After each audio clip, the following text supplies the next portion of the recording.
안녕하세요. 결혼 3년 차 35 워킹맘입니다. 살다 보면 참아도 참아도 속이 부글부글 끓는 순간 있잖아요. 오늘 이야기 들으시다가 속이 조금이라도 시원해지신다면 구독과 좋아요 부탁드릴게요. 그럼 바로 시작할게요. 남편과 저는 평범했어요. 처음 만나 사랑하고 서로 많이 아끼면서 시작했어요. 남편은 작은 회사 다니면서 성실하게 일했고, 저도 회사 다니면서 투자 공부하고, 적금 펀드 주식 조금씩 불려가면서 둘이서 알콩달콩 큰 욕심 없이 지내왔어요. 남편은 직장일이 고되고 힘들었지만, 그래도 책임감 하나로 버텼어요. 내가 이 집 기둥이잖아. 늘 그렇게 말하던 사람이었어요. 저는 그런 남편을 존경했고, 조금이라도 더 도움이 되고 싶어서 결혼 전부터 꾸준히 모아둔 돈도 있었어요. 솔직히 말하면 제가 직접 돈을 관리했어요. 제 월급은 월급대로, 투자 수익은 수익대로 쪼개서 차곡차곡 모아두고 있었어요. 남편은 그걸 다 알지 못했어요. 제가 일부러 숨긴 건 아니었어요. 그냥 내가 알아서 할 수 있는 일이니까 남편 부담 덜어주고 싶었거든요. 우리 집은 크진 않아도 따뜻했어요. 싸움도 거의 없었고, 서로 믿고 서로 기대면서 어떤 날은 피곤해서 지쳐 누워만 있어도 둘이 마주보고 웃는 게 일상이었어요. 그런데 그 평화가 깨지기 시작한 건 남편 회사가 어려워지면서였어요. 어느 날 남편이 퇴근하자마자 말없이 앉아만 있었어요. 말을 못 꺼내더라고요. 결국 제가 먼저 물었어요. 무슨 일 있어? 한참을 침묵하던 남편이 겨우 입을 열었어요. 회사 문 닫는다. 그 말 한마디에 나는 그냥 남편 손을 잡아줬어요. 괜찮아. 다시 시작하면 돼. 지금 좀 쉬어도 돼. 정말 그렇게 생각했어요. 솔직히 말하면 걱정이 안 됐다고 하면 거짓말이죠. 근데 저는 준비해둔 게 있었으니까. 결혼 전부터 틈틈이 모아온 돈, 펀드도 적금도 주식도 조금씩이라도 분산해서 관리해온 자산이 있었어요. 그래서 나는 불안하지 않았어요. 이 시기만 지나면 우리는 다시 잘 살아갈 수 있을 거라 믿었어요. 문제는 시어머니였어요. 남편이 실직한 지 일주일쯤 지났을 때였어요. 시어머니가 전화를 하셨어요. 목소리는 평소랑 다를 것 없었는데 말투가 조금 이상했어요. 그래, 너도 일한다며. 근데 내가 얼마나 번다고 그런 소릴 해? 그깟 월급으로 무슨 생활비를 감당하겠냐. 처음엔 그냥 넘겼어요.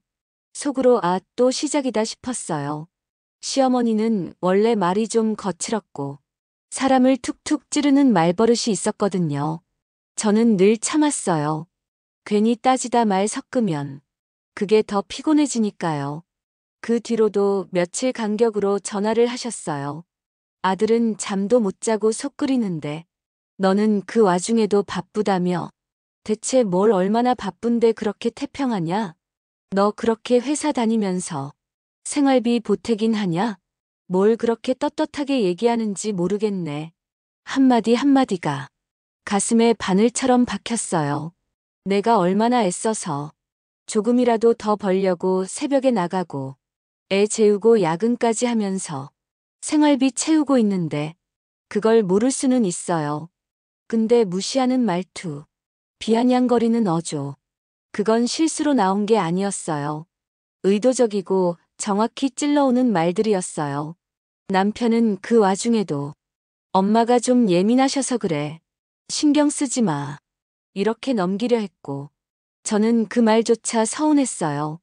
당신은 당신 엄마가 나한테 뭘 말했는지 진짜 몰라서 그런 거야? 아니면 알면서 외면하는 거야? 그렇게 시어머니의 말들이 쌓이고 쌓이던 어느 날 결정적인 일이 벌어졌어요. 그날은 평범한 오후였어요. 일 마치고 아이 데리러 가려던 참에 엄마한테서 전화가 왔어요. 목소리가 이상했어요. 힘이 빠진 목소리였어요. 조심스레 묻더라고요. 얘야, 너희 시어머니가 나한테 전화했어. 순간 뭐라고 말해야 할지 몰랐어요. 심장이 툭 내려앉는 기분. 눈앞이 순간 하얘졌어요. 엄마 무슨 얘기 들었어? 그냥 생활비 좀 도와달라 하시더라. 요즘 아들 실직해서 힘들다고. 근데 그 말 하시면서 너 얘기를. 내 얘기. 너는 돈도 못 벌고 집에 있어도 도움이 안 된다면서. 아들이 벌어야 집이 굴러간다고 하시더라. 입술이 바짝 마르기 시작했어요. 침이 안 넘어갔어요. 엄마는 애써 넘기듯 말했지만 그 뒤에 던진 한마디에 정말이지 피가 거꾸로 솟는 줄 알았어요. 그 애는 빈손으로 시집왔고 지금도 돈 하나 없는 거지라. 생활비는커녕 아들 집만 늘린다. 그렇게 말씀하시더라. 그 말을 듣는데 다리가 풀려서 그 자리에 주저앉고 싶었어요. 내가 그동안 얼마나 성실하게 일하고 아이 키우고 살림 꾸리고 가족 책임지려고 애썼는데 내가 무슨 낯짝으로 우리 엄마 앞에 서야 하지 싶었어요. 그런 말을 들은 우리 엄마는 얼마나 참담했을까요? 엄마는 최대한 태연한 척했어요. 뭐 어른이니까 그런 말씀도 하실 수 있지. 내가 그냥 대충 넘겼어. 신경 쓰지 마. 근데 그 말이 저를 더 무너지게 했어요. 엄마가 그런 모욕을 당하고 나를 생각해서 말도 못 꺼내고 있었던 거잖아요. 그 순간 딱 결심했어요. 이번엔 참지 않겠다고. 이번엔 반드시 이걸 바로잡겠다고. 엄마는 그날 전화를 끊으면서 조용히 한마디 더 했어요. 근데 얘야, 내가 그냥 듣고만 있지는 않았어. 그게 무슨 말인지 처음엔 잘 몰랐어요. 엄마는 한숨을 한번 쉬고 그날 시어머니랑 나눈 대화를 털어놨어요. 그 애가 돈이 있기는 하냐. 펀드고 뭐고 그런 거. 그냥 허풍 아니냐. 내가 보기엔 빈손으로 와서 없는 애들이 더 허풍 떠는 것 같네요. 시어머니가 그렇게 말했다는 거예요. 엄마는 그 자리에 가만히 앉아서 서랍을 열고 장부를 하나 꺼냈대요. 펀드 내역, 투자 수익, 적금, 주식, 부동산 관리 현황까지. 그동안 내가 모아온 자산 목록이었어요. 엄마와 내가 함께 관리해왔던 재산이었어요. 우리 애가 허투루 산 거 아닙니다. 바쁘다면서 빈말만 하는 사람 아닙니다. 이 돈 다 우리 애가 직접 번 거예요. 꾸준히 준비했고 앞날 생각하면서 성실하게 살아왔어요. 엄마가 그렇게 조용히 말을 했대요. 근데 그 말보다 엄마가 보여준 장부 한 권이 시어머니를 그대로 얼어붙게 만들었다고 하더라고요. 시어머니가 그걸 보면서 말이 막힌 듯 입술만 오물오물하고 고개를 들지 못했대요. 손끝을 바들바들 떨며 식은땀이 이마에 맺혔다는 말까지 들었어요. 그 순간 엄마가 느꼈던 통쾌함과 그 뒤에 남은 씁쓸함이 전화기 너머로도 느껴졌어요. 근데 그 자리에서도 끝까지 사과 한마디 안 하시더라. 그냥 가만히 있다가 결국 아무 말도 못하고 돌아가셨어. 그 얘기를 듣는데 참을 수가 없었어요. 그래도 이쯤이면 멈추겠지. 나는 그렇게 생각했는데 시어머니는 거기서 멈추질 않았어요. 며칠 뒤였어요. 엄마한테 들은 이야기로 가슴이 여전히 뜨거운데 동네 마트에서 아는 얼굴을 마주쳤어요. 어머, 너네 시어머니 요즘 사람들한테 참말 많이 하시더라. 뭐라고요? 그냥 며느리 자랑인 줄 알았는데 자세히 들어보니까 그게 다 험담이더라고. 그 말 듣고 머리가 띵했어요. 시어머니가 우리 엄마 앞에서 모욕한 것도 모자라 이제는 그 얘기를 동네 사람들한테까지 하고 있다는 거예요.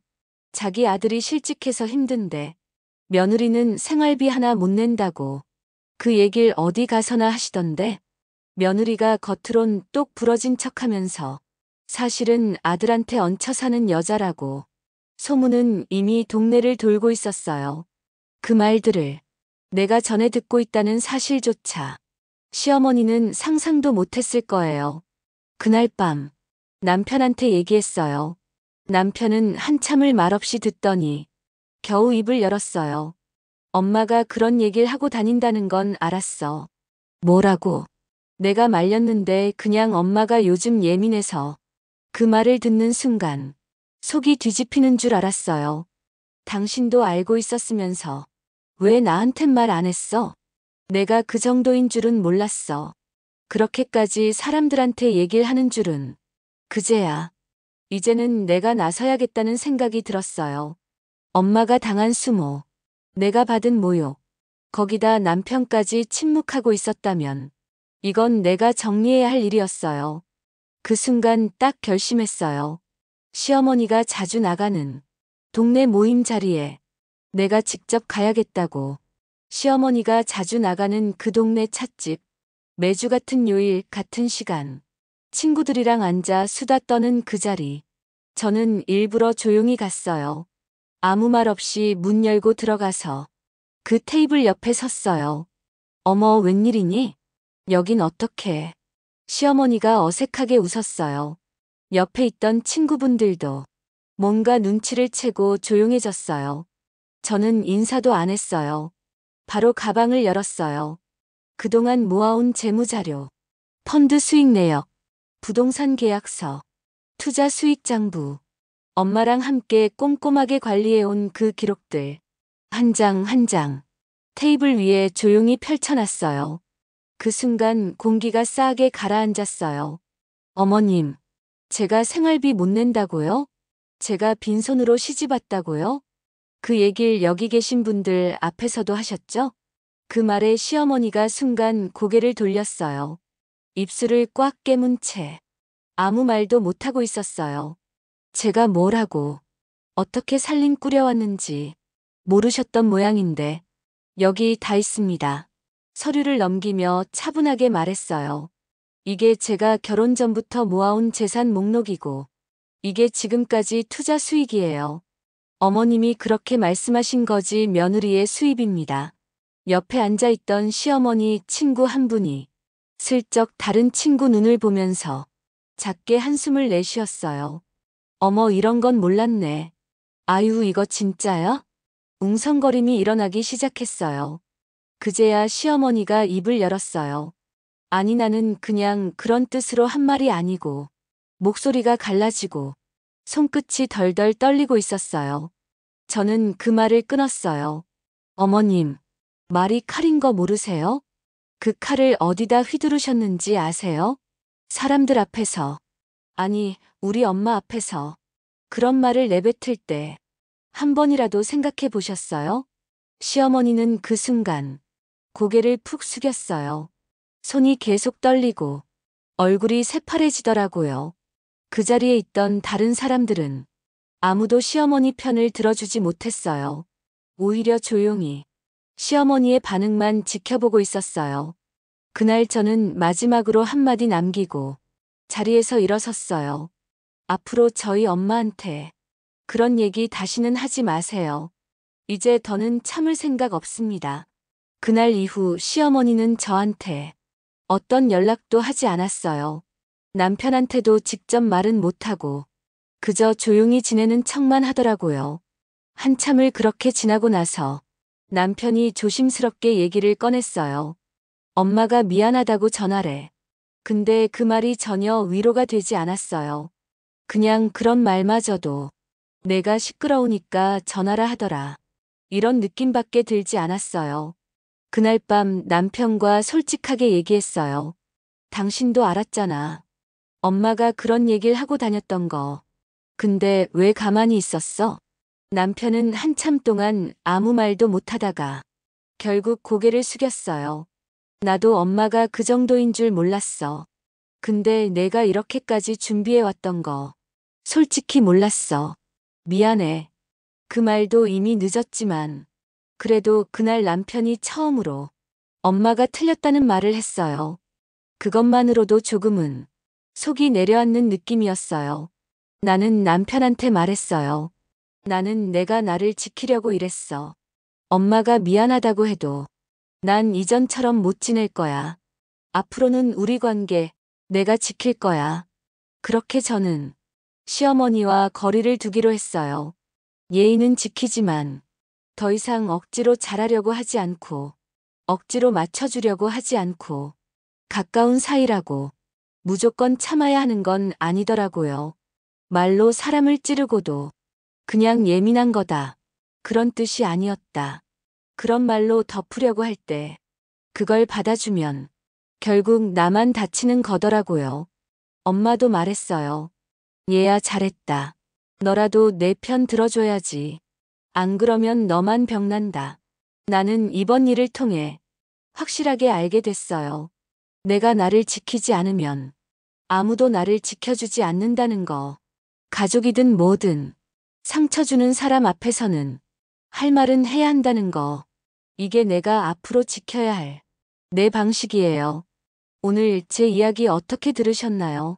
가끔은 이런 말 해도 될까 망설이게 되는 순간들이 있는데요. 참고만 있으면 결국 나만 다치는 경우가 많죠. 속 시원하셨다면 구독과 좋아요 부탁드릴게요. 다음 이야기에서도 또 찾아뵙겠습니다. 감사합니다.